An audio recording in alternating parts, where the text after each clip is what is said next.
Magandang araw mga kaningning!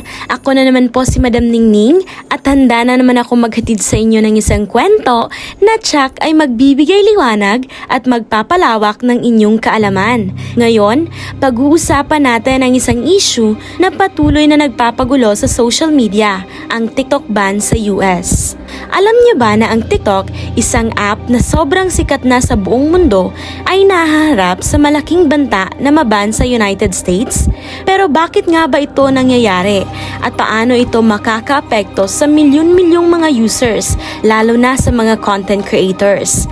Bago natin sagutin ang mga tanong na yan, alamin muna natin kung ano ang TikTok at bakit ito naging isang kasing sikat ng isang viral na meme.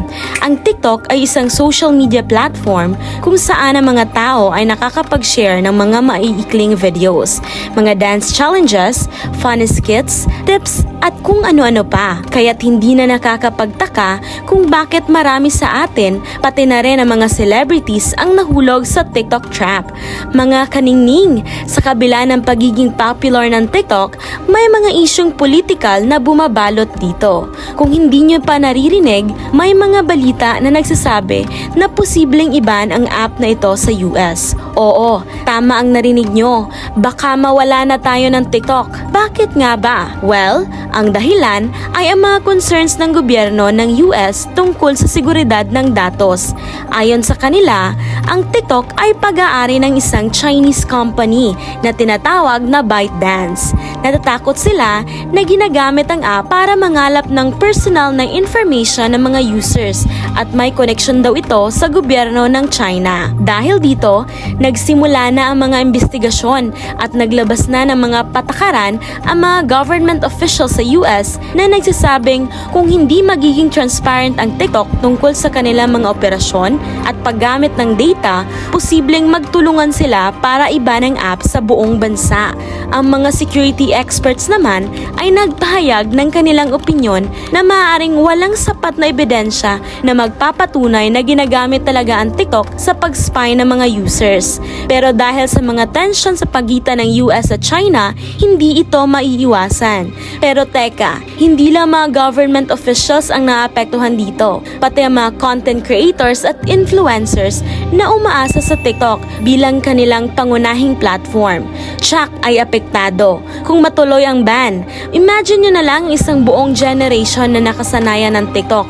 Bawat post, bawat dance moves, bawat trends, lahat nangyayari dito. Kung mawalan tayo nito, ano na ang magiging kapalit? Ngayong usap-usapan pa rin ang ban, ang tanong ng marami, ano ang susunod? May ilang platforms naman na nagsimula ng sumikat bilang alternatibo, tulad ng YouTube Shorts at Instagram Reels. Pero hindi pa rin matutumbasan ng mga ito ang TikTok sa kasikatan at features. Dahil dito, may mga pagtatangka na mas paigtingin ang privacy policies ng TikTok. Kaya't may mga inaasahang pagbabago na mangyayari. Pwedeng maging mas secure ang app at hindi na magtuloy ang ban. Pero habang wala pang malinaw na desisyon, ang mga user at content creators ay patuloy na umaasa na ang TikTok ay hindi mawawala. So mga kaningning, ano sa tingin nyo? Dapat nga bang iba ng TikTok sa US? O may solusyon na pwede pa natin gawin para maiwasan ito?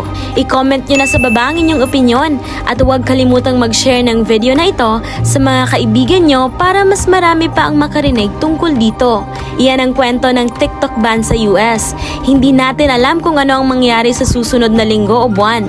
Pero isang bagay lang sigurado, basta may TikTok, may saya.